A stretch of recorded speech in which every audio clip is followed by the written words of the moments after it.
Sadar atau enggak, ada satu alarm peringatan di dalam kepala lu yang sekarang udah berhasil dimatikan sama algoritma.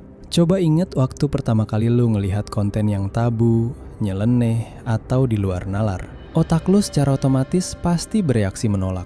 Lu ngerasa risih, aneh, atau ngebatin. Kok ada ya orang kayak gini? Itu wajar. Itu sistem pertahanan otak lu yang lagi bekerja. Tapi platform ini pinter. Dia nyuapin lu konten sejenis lagi, dan lagi, dan lagi. Sampai akhirnya terjadi satu momen yang sebenarnya jauh lebih mengerikan dari konten itu sendiri. Lu mulai terbiasa. Pas video yang sama lewat di FYP lu hari ini, lu nggak lagi risih. Lu malah berhenti scroll, lu tonton videonya sampai habis, dan lu sengaja buka kolom komentar buat ikutan ketawa. Di detik itu, selamat. Pertahanan lu udah jebol. Otak lu baru aja berhasil dihack. Ini bukan sekedar soal standar moral lu yang turun. Ini adalah anatomi dari sebuah cuci otak massal. Gue John, dan di video ini kita bakal bahas gimana caranya layar HP ini berhasil meriset ulang batas kewarasan lu. So welcome to Pijakan Nyata.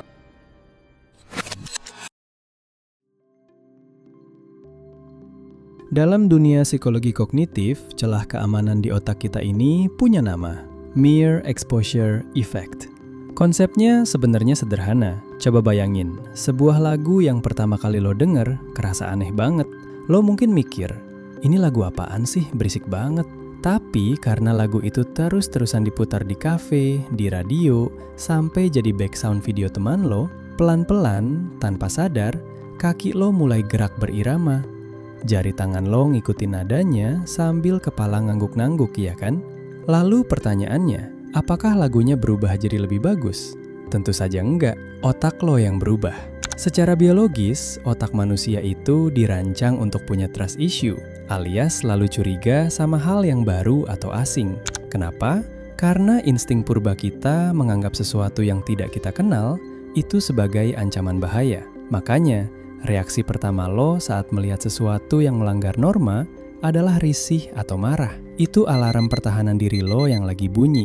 Tapi otak kita juga punya kelemahan. Ketika hal yang asing dan tabu ini disodorkan terus-menerus ke depan mata lo dan terbukti tidak melukai fisik lo secara langsung, otak akan perlahan menurunkan mode siaganya. Otak lo mulai berpikir, oh ternyata hal ini aman, ternyata ini biasa aja. Di titik inilah, sistem di dalam kepala lo mulai mencabut label tabu pada fenomena tersebut dan menggantinya dengan label familiar. Dan celakanya, di dalam pikiran bawah sadar manusia, garis batas antara sesuatu yang familiar dan sesuatu yang normal itu tipis banget. Sesuatu yang awalnya jelas-jelas salah, perlahan diterima sebagai sebuah kewajaran cuma karena lo keseringan ngeliatnya.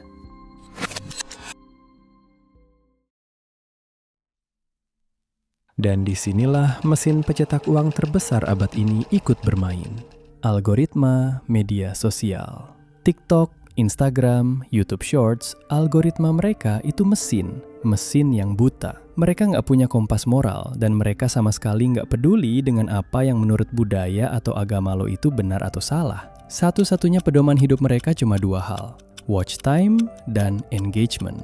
Kenapa konten-konten kontroversial, mulai dari gaya hidup yang ekstrim, pergeseran gender, sampai hal-hal tabu lainnya, bisa merajai FYP lo? Jawabannya sederhana, karena hal itu memicu reaksi emosional yang intens. Waktu lo marah, waktu lo ngetik komentar pedas, atau bahkan waktu lo cuma diam menatap layar lebih lama karena keheranan, algoritma membaca itu semua sebagai lampu hijau. Mesin ini berpikir, wah, dia berhenti di video ini. Dia peduli. Ayo, kasih lebih banyak video yang kayak gini. Masalah utamanya ada di sini.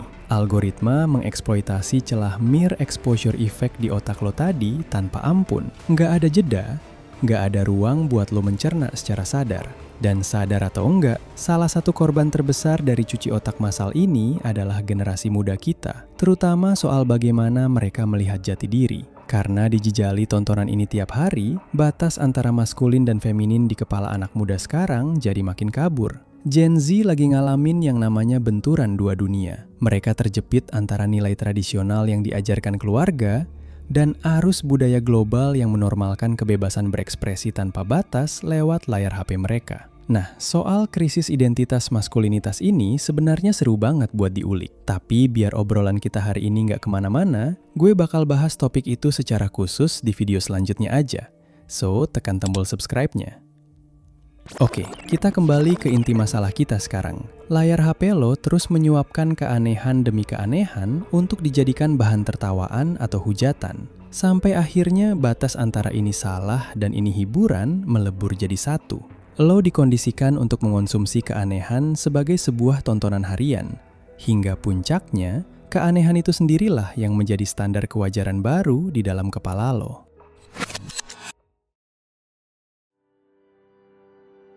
Jadi, apa yang bisa kita lakuin sekarang? Berhenti main medsos dan hidup di goa? Tentu aja enggak. Realitanya, kita hidup di era digital. Kita nggak akan pernah bisa mengontrol apa yang bakal viral besok, atau seberapa nyeleneh orang-orang di internet demi dapat perhatian. Tapi, di tengah gempuran algoritma yang terus berusaha mengaburkan batas kewajaran di kepala kita, lo butuh sebuah jangkar.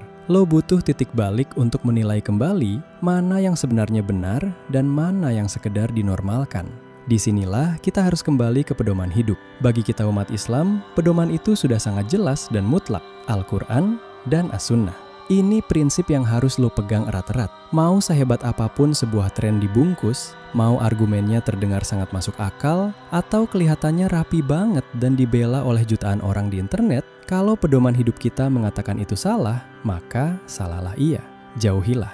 Jangan biarkan sebuah mesin yang buta moral mendikte standar nilai dan keimanan di dalam hidup lo. Karena pada akhirnya, semakin lo sadar gimana cara otak lo bekerja, dan semakin kuat lo berpegang pada pedoman hidup lo, semakin mustahil algoritma bisa ngatur cara lo berpikir. Gimana menurut lo? Pernah nggak lo ngerasa standar kewajaran di sekitar kita udah mulai bergeser terlalu jauh? Coba tulis pendapat jujur lo di kolom komentar.